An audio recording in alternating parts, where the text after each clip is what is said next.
any moment now, we're going to get the first moves of this game. Yeah, and I like it. I mean, Erob looks very calm.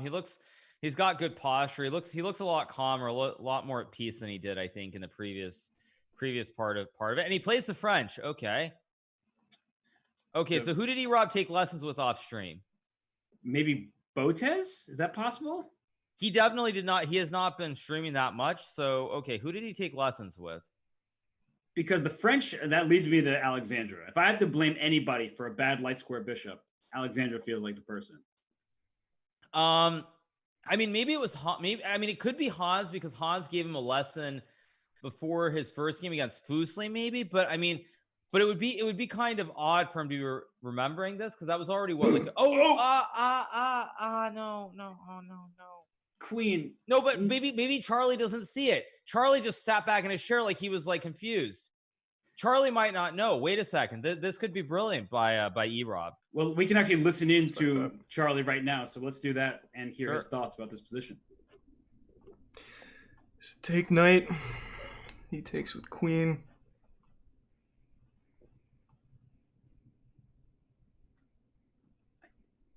I don't think he sees it yet.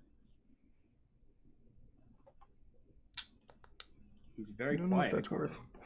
Yeah, I mean, I think there's a good chance that he thinks he just blundered a pawn. This could be quite brilliant by Erob.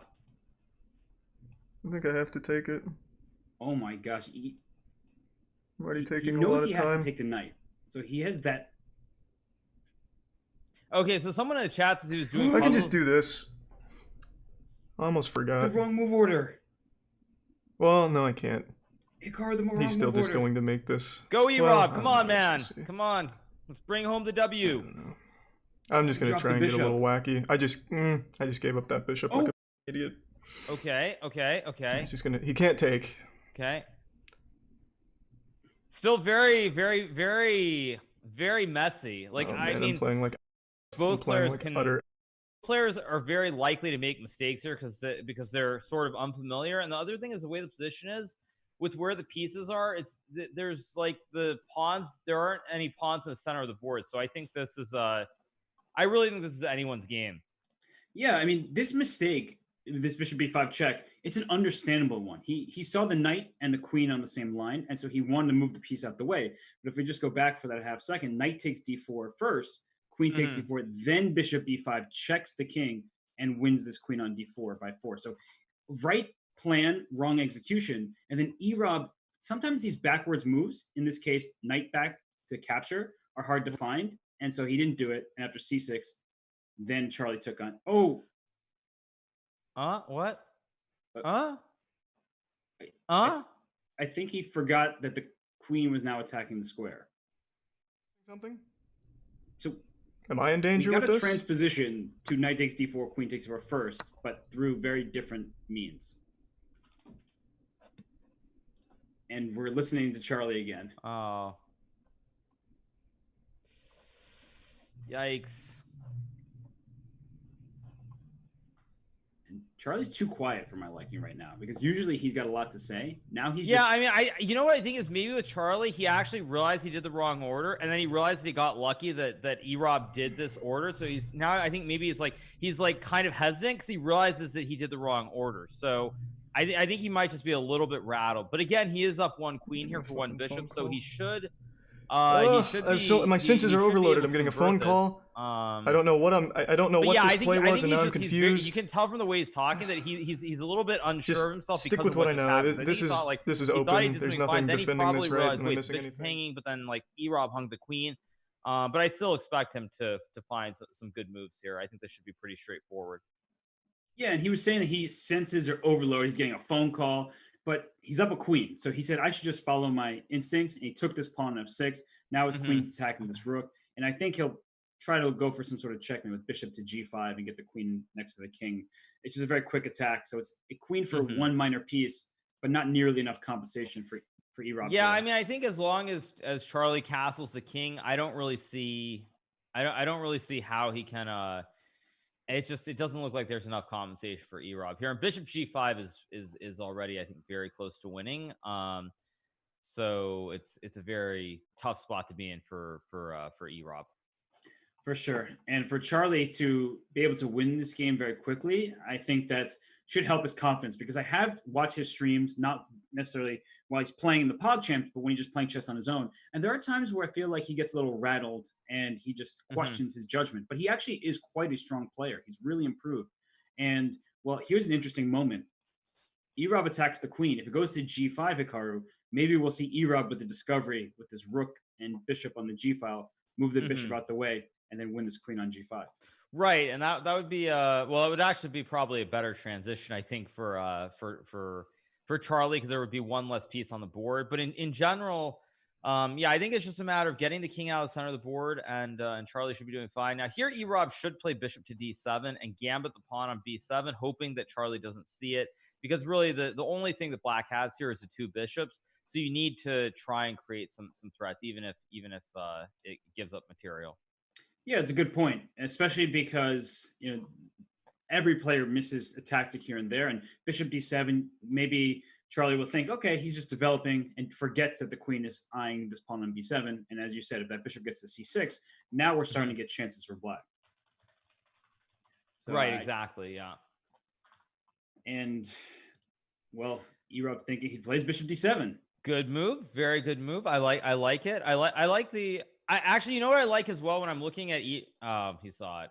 When I'm looking at Erob, like he doesn't look really unhappy. He doesn't look like, now he shakes his head a little bit, but he doesn't look super upset. Like previously when he was behind in the games, you could just sort of get the sense that he felt it was just over and he had no chances. But he seems much more relaxed. So even though he's behind, if he can keep calm, I do think there still is a chance that Charlie could make a blunder down the road.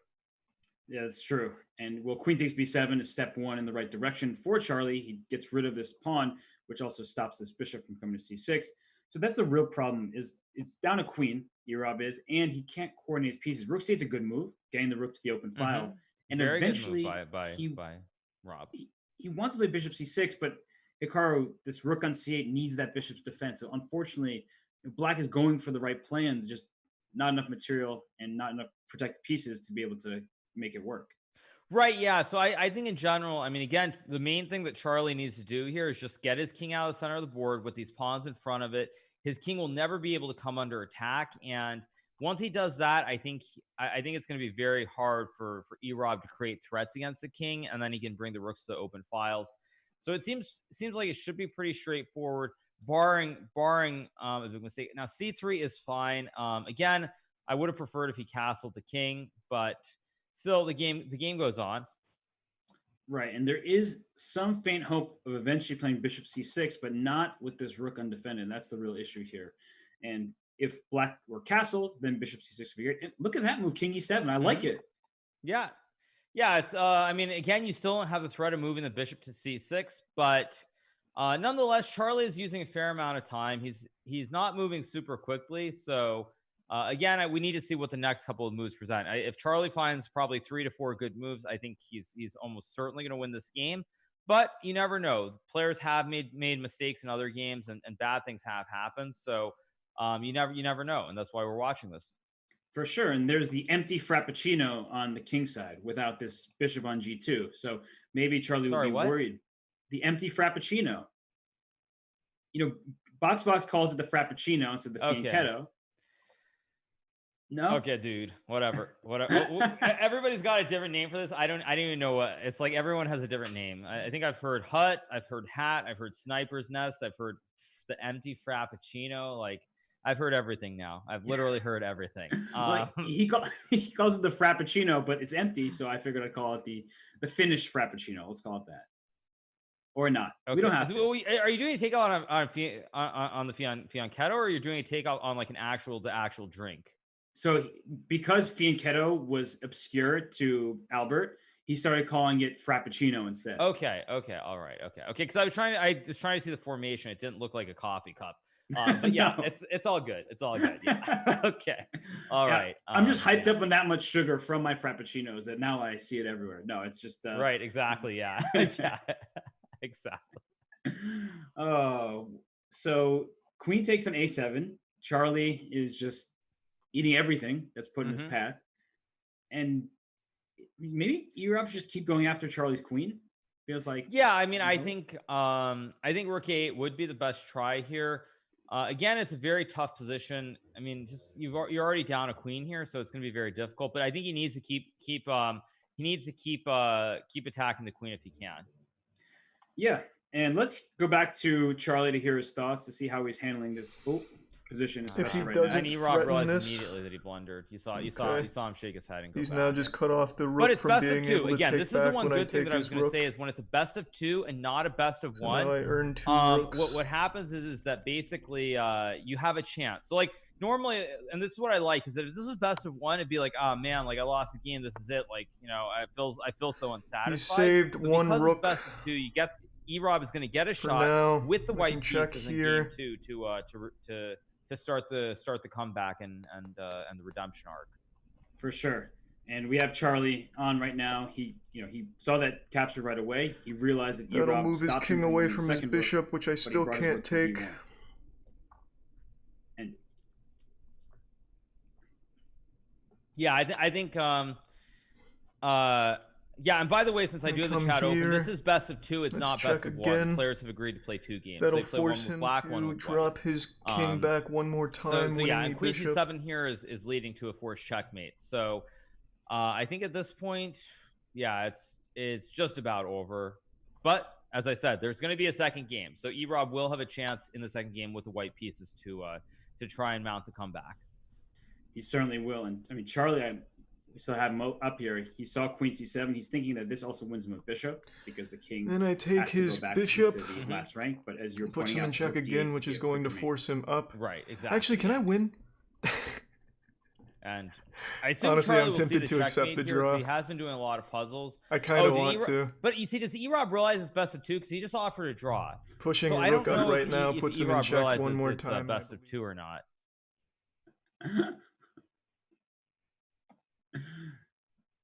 The draw for his classic. Yeah, so rook d8 checkmate. Okay, so first game. Okay, so it's 1-0. Yeah, and well, that was a suspicious start for Charlie if we just go back in time a little bit. I mean, the opening was good for both players. I think they were following their principles very well. This knight was brought to c3 to protect the pawn e4, standard opening theory. And we saw the trade and knight of 6. So somebody taught you, this variation. I mean, it probably was Hans, I'm guessing, on the first day. That's because that's the only person that I know of that he took a lesson with. I mean, maybe he actually just went and took a lesson off stream, or perhaps he looked at something, maybe just like on Wikipedia or somewhere. I don't know, but chat would probably know because that was on stream. The first lesson was on stream, so chat would know if this was an opening that Hans prepared, or if this was on something. Did they look at this on stream, or did he just discover this off stream? I'm looking at chat. Well, I'm asking chat too, because the thing is, like, the first lessons that Hans did with E-Rob, they were on stream, so there were VODs, they were remembered, but I don't know if they were on stream or this is just something he found separately on his own, which is also entirely possible, by the way. Completely possible that he found this on his own as well. And he went after knight of 6. Charlie reacted well by capturing. Then G takes, and then with knight f3. This was also a good move, yeah. Yeah, and kind of very natural play by both sides, developing their pieces, putting pressure and protecting the center. And then after bishop d3, this was really the critical moment where knight takes d4 was this was an unfortunate mistake. Yeah, probably. I mean, the reason that I'm actually starting to think that maybe this wasn't something that anyone prepared for him is because normally you would not bring your knight out, you'd bring your bishop out instead of putting the knight on c6. So I'm not so sure. I mean, this might have just been something that he came up with on his own, actually, because you would put the bishop on d7 and then c6. If you were shown this opening, I think you would go bishop d7, bishop c6. At least that's what a coach would instruct you to play. So I'm actually thinking more and more that maybe this is just something that he came up with on his own. Yeah, and it almost worked out in his favor because after knight c6, bishop d3, knight takes d4, which is a blunder because of knight takes first, the wrong move order, bishop b5 check, should have netted E-Rob a piece on b5.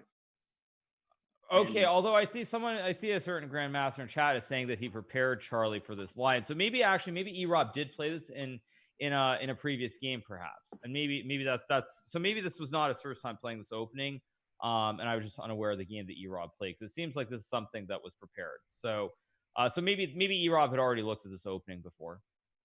And unfortunately for him, he got the position he must have wanted with the bishop hanging. He put his pawn c6, and then sadly for him, he took back and lost his queen.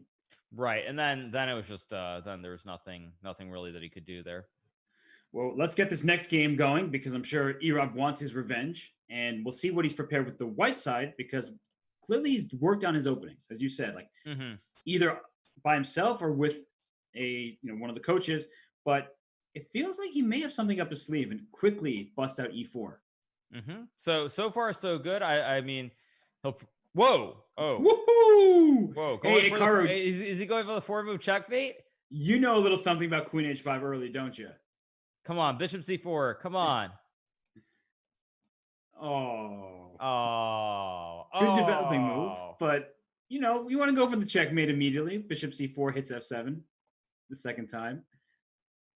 Okay, so yeah, so I mean, Charlie sees it right away. Okay.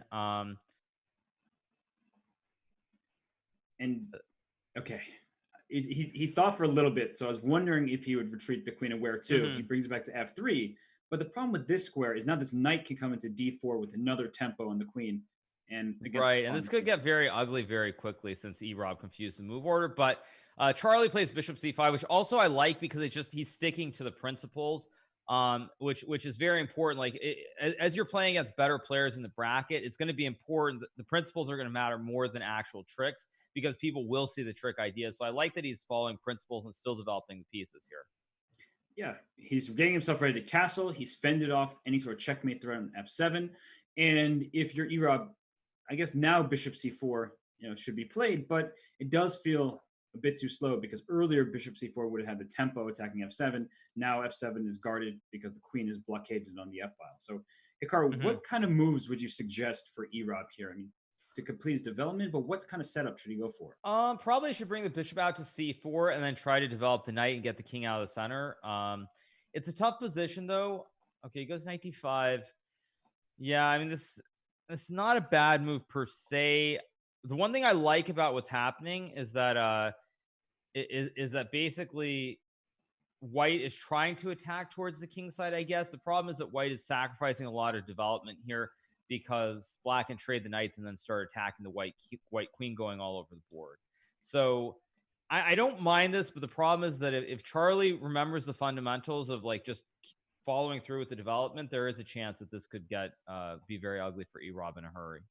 Yeah, and I agree with you. I like that his aggressive intentions. He is down 1 point and needs to win to even up the score, but he's sacrificed so much in terms of development that it feels like Charlie's play is quite natural. But Charlie's sitting and thinking right now, and he has to be worried about knight takes F6, which will shatter his kingside pawn structure.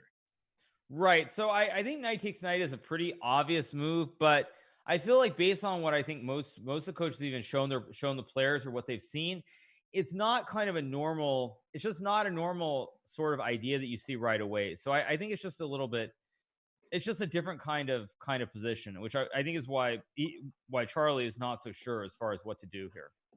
Well, why don't we sit back and just let everybody hear Charlie's thoughts because he's in a critical moment right now. Is this in any immediate danger?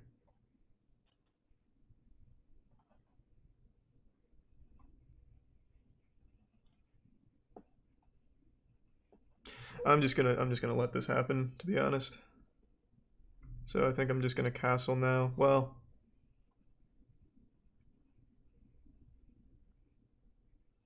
I don't know. This is confusing. I don't know what this is. I've literally never seen this before. The only thing pressured is this and my knight. But him taking my knight doesn't make any sense because then I take with my pawn. It ruins my pawn structure.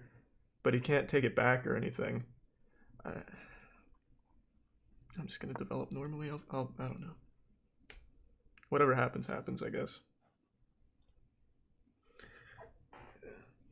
I will say, Erob is a very tricky opponent. He's using techniques I've never even thought should exist.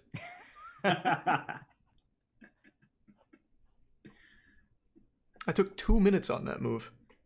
Wow. Wow.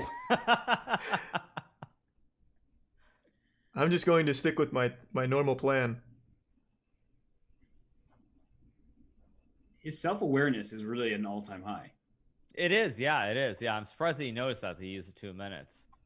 I mean, Rob is doing reasonably well. He's got to develop. He's only has one piece I imagine he'll developed. bring bishop out, actually.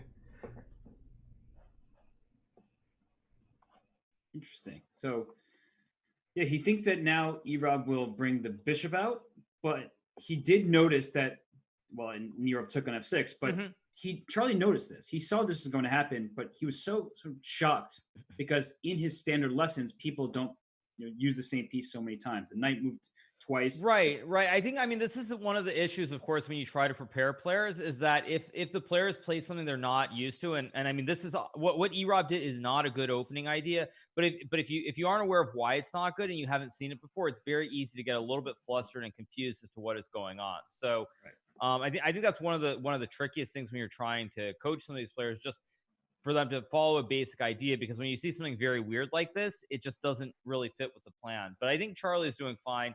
He is probably slightly better. I think the main issue for Erob is he has to get the bishop and the knight out. He's really got to develop his pieces because he's way behind in the development phase of the game right now. So he really needs to just bring his bishop and bring his knight out. Yeah, it must be frustrating for Erob because you want to pile up. Oop, I just accidentally pulled. Oh, no. No, that was me. That was me. Oh, okay. I'm sorry. I didn't mean to do it. Okay. Plays h3. Okay. I was trying to draw an arrow and I accidentally clicked on the square. And I was trying to say that you want to pile pressure on this pawn. And I totally saw that. Thank you for that, Robert. Thank you. My pleasure. That's what I'm here for, just to blunder my queen when it's Erob's queen. All right. So he goes h3, which is a completely reasonable move here. I'm kind of curious what Charlie's going to do in this position, because I feel like normally what the plans revolve around is castling your king out center of the board. But he does find knight d4, which is a very good move. I was wondering if he would see this move. So he's attacking the queen, attacking the pawn. I think Erob should see the queen move. Both queen moves make sense. I think he'll probably go to d3, although he could go to d1. So it's important that he moves the queen and protects this pawn on c2. Right. And there's nothing for this queen to attack, so I don't think he can be too distracted, because a move like queen g3, while you're taking an open file and maybe trying to bring your queen into a menacing position, you're not actually attacking anything directly, so it doesn't feel worth it if you're thinking in their shoes. Right. So I think, probably dropping the queen back makes a lot of sense here. But again, no, that's you, right? Nope. That was you. Nope. That was you. It wasn't me this time. Oh, no. Yeah. He had the right idea of bringing the queen to protect the pawn. He just forgot the knight was covering the d3 square. We've all been there, man. Oh, man. Do you want to offer a draw? And we're tuning into Charlie again to hear his thoughts. And, well, the game's over. That's fair. That's fair.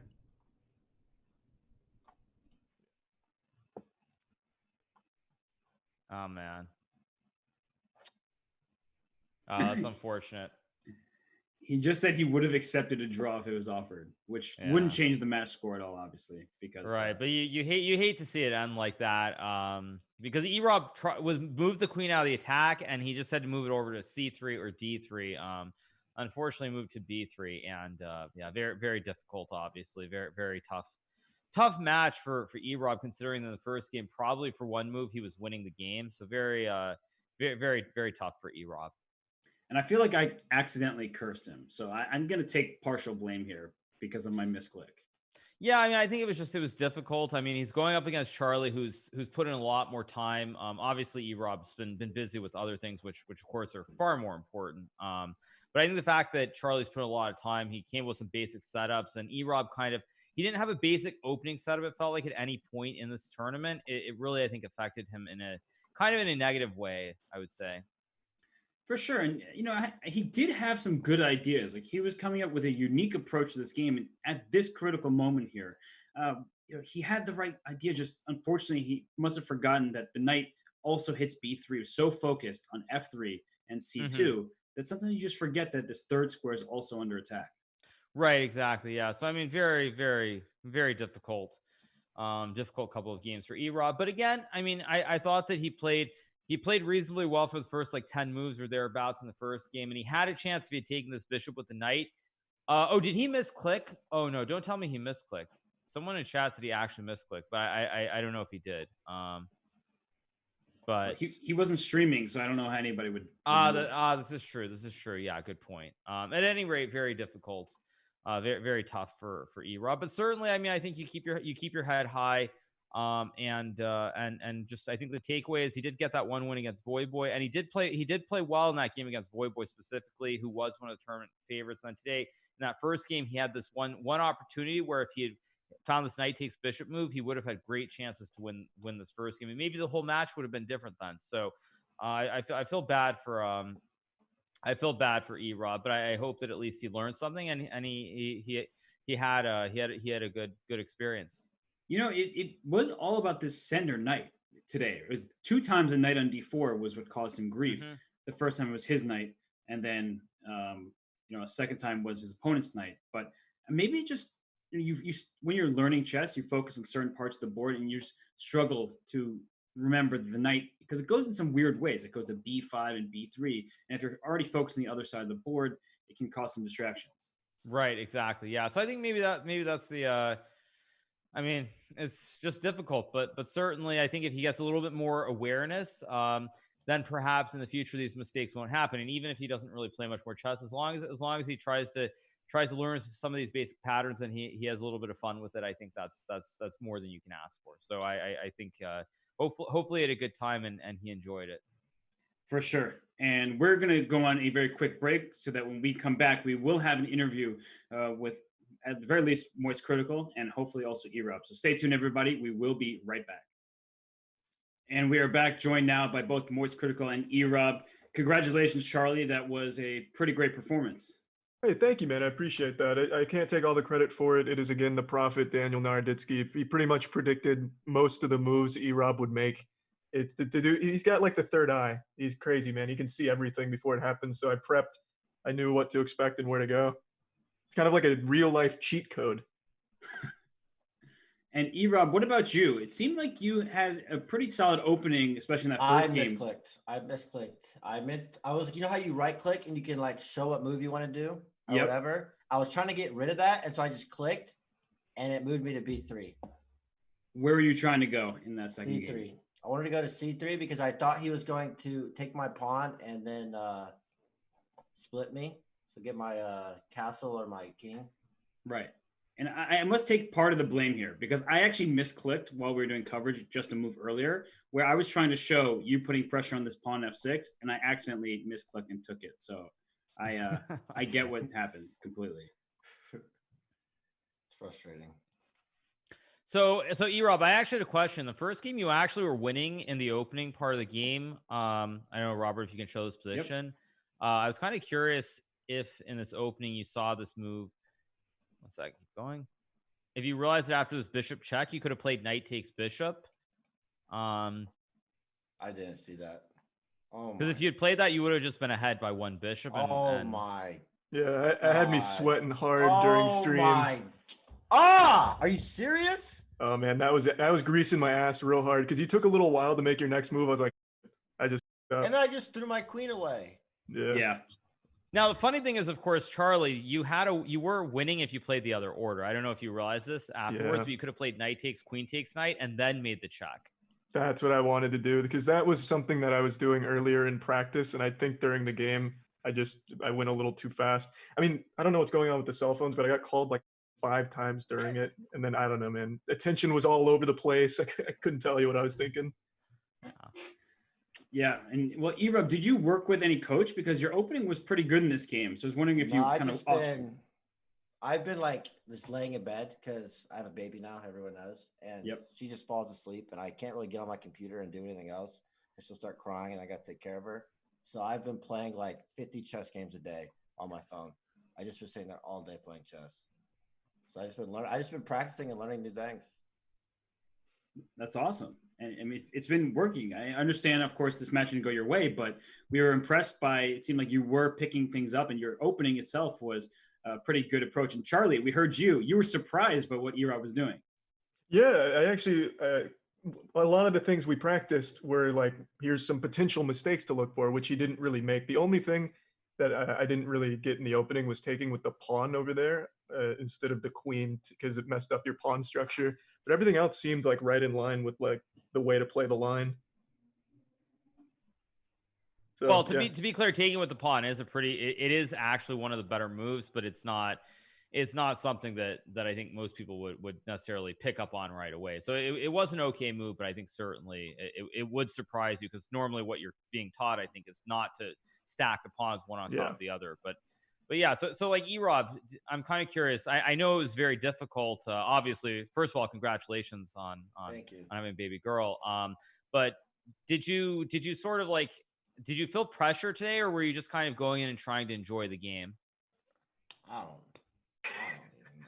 Did you have fun, E-Rob? Yeah. Did you enjoy yourself? Fun, but I just messed up twice. It's so frustrating. Yeah. We've been I there, don't really man. feel pressure, but I don't know. I don't know. Yeah, I mean, it definitely happens to all of us, so I wouldn't be too hard on yourself about it. But you have made clear progress, so I hope that you continue working on the chess because I think you're showing some good stuff, man. Thank you, man. I like it. It's a fun game. And Charlie, well, you're still in the bracket here, so what are your ambitions like? I just want to squeak out that fat 4K consolation prize. I dropped the match against Yasuo, which I was real disappointed in because I'd prepped so long for, and then that was a bit of a blow to the ego. I started doing 3-minute matches, blowing fat ass during those, and then this just really needed to come in and just go back to just the fundamentals because one tough loss like that sends you down a crazy spiral. I don't know if Hikaru or Robert, if either of you have experienced that, but that downward spiral, I was contemplating buying crack under a bridge at that point. It was rough. It was sad. Wow. Well, it seems like you righted the ship and you faced the winner of Slicker and Swiftor. So who would you rather play and why? Probably Slicker, just because I enjoy his streams. So I think that'd be fun. I haven't seen too much from Swiftor, but I've watched Slicker before, so I think that'd be fun. Yeah, so I was going to add on that. So obviously, Charlie, you're one of the bigger trash talkers in the event, certainly. And I think it's well known that Slicker has the same kind of personality. So assuming you play Slicker, and I think he is probably the clear favorite in that match. Do you have any words potentially that you'd like to say in case you play him? Well, just to clear the air here, because I recognize sometimes in Twitch chat, picking up on social cues is nearly impossible. When I'm talking, it's just a joke. I obviously respect everyone I play against, and I like the majority of them, all of them, really. So I'm not like actually coming for these scalps or anything, trying to like ruin their careers on the chessboard. It's just for fun. But for Slicker, yeah, I'm gonna spread those cheeks, WWE style. I'm coming in hot. Well, you definitely you've made it clear what your intentions are. Slicker will probably try to dance his way against you because it seems like what he does every stream. But I hope Slicker's watching because I'm sure he'll have words in return for you if you end up facing each other. It sounds good to me, man. This has been a lot of fun. I really appreciate the tournament, guys. And E-Rob, great game, and congrats again, man. Yeah, good game, man. Well, thank you both for joining us, and we'll let you go and enjoy the rest of your days and stream. So thanks so much again, guys. Yeah, thank you. Take it easy, everyone.